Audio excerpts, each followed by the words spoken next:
ಉದ್ಯೋಗಾಂಕ್ಷಿಗಳ ನೇಮಕಾತಿಯಲ್ಲಿ ರಾಜ್ಯ ಸರ್ಕಾರ ವಿಳಂಬ ನೀತಿ ಅನುಸರಿಸುತ್ತಿದೆ ಎಂದು ಈಗಾಗಲೇ ಹೋರಾಟ ನಡೆಸಿದಂತಹ ಆಸ್ಕಾ ಸಂಘಟನೆಯ ರಾಜ್ಯಾಧ್ಯಕ್ಷರಾದಂತಹ ಕಾಂತಕುಮಾರನ್ನ ಪೊಲೀಸರು ಧಾರವಾಡದಲ್ಲಿ ಸಿನಿಮೀಯ ರೀತಿಯಲ್ಲಿ ಪೊಲೀಸ್ ಜೀಪಿನಲ್ಲಿ ಕರೆದುಕೊಂಡು ಹೋದ ಘಟನೆ ನಡೆದಿದೆ.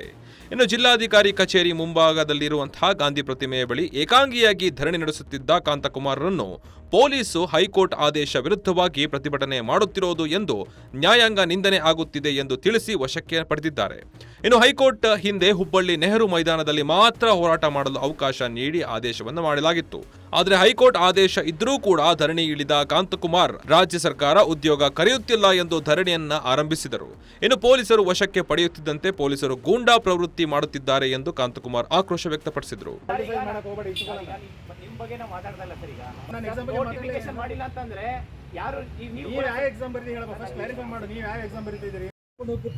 ಸಂಬಂಧ ಅಲ್ಲ ಅಂತಲ್ಲ ಸರ್, ಇಡೀ ಇಂಡಿಯಾದಲ್ಲಿ ಎಲ್ಲಿ ಬೇಕಾದ್ರೂ ಕೂತ್ಕೊಬಹುದು. ಸಂಬಂಧ ಇಲ್ಲ ಅಂತ ಹೇಳಕ್ ಹೋಗ್ಬಿಡಿ ಸರ್. ನಾನು ಬರಲ್ಲ ಸರ್, ಸರ್ ನಾನು ಬರಲ್ಲ. ಅರ್ಥ ಮಾಡ್ಕೊಳ್ಳಿ ಸರ್, ಬಿಡಿ ಬಿಡಿ ಸರ್, ಪ್ಲೀಸ್ ನೋಡಿ, ಪ್ಲೀಸ್ ಅರ್ಥ ಮಾಡ್ಕೊಳ್ಳಿ ಸರ್.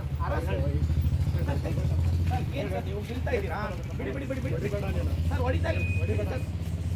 ನಾನೇ ಕುತ್ಕೊಂಡಿದ್ದೀನಿ, ಹೊಡಿ ಅಂತಂದ್ರೆ ಹೆಂಗೆ ಸರ್ ಅರ್ಥ? ಆಗಿರೋ ಅಕ್ರಮಗಳನ್ನ ತನಿಖೆ ಮಾಡಕ್ ಹೇಳಿ. ನೀವು ಇವತ್ತು ಒಬ್ಬನಿಗೆ ನೀವು ಶಾಂತಿಯುತವಾಗಿ ಹೋರಾಟ ಮಾಡಕ್ ಬರ್ತಾ ಇಲ್ಲ ಅಂತಂದ್ರೆ ಸಂವಿಧಾನ ಬರೀ ಬುಕ್ಕಲ್ಲಿ ಇರೋದಷ್ಟೇ. ಇವತ್ತು ನೋಡಿ ಸರ್, ಬಿಡಿ ತಲೆ ಬಿಡಿ. ನಿಮ್ಗೆ ಯಾವ ಅಧಿಕಾರ ಇದೆ ಅಂತ ನಾನು ಹೇಳ್ಕೊಂಡು ಹೋಗ್ತೀನಿ. ಹೇಳಿ ನಿಮಗೆ ಯಾವ ಅಧಿಕಾರ ಇದೆ ಅಂತ. ನಾನು ಸುಪ್ರೀಂ ಕೋರ್ಟ್ ಹೋಗ್ತೀನಿ. ಹೋಗಿ ಅಲ್ಲ ಸರ್, ಅರ್ಥ ಮಾಡ್ಕೊಡ್ತೀನಿ. ಇವತ್ತು ಶಾಂತಿಯುತ ಹೋರಾಟ ಮಾಡೋಣ. ನೀವು ಅತ್ಯಂತ ಕೆಲಸ ಮಾಡ್ತಾ ಇದ್ದೀರಾ. ಇವತ್ತು ನೀವು ಸುಮ್ಮನೆ ಇವತ್ತು ನಾವು ಲಕ್ಷಾಂತರ ಜನ ವಿದ್ಯಾರ್ಥಿಗಳು ಕರ್ತಿಲ್ಲ. ಒಬ್ಬರಿಗೆ ನೀವು ಬಿಡಿ, ತಲೆ ಬಿಡಿ. ಸಂಪೂರ್ಣ ನ್ಯೂಸ್, ಇದು ನೊಂದವರ ಧ್ವನಿ.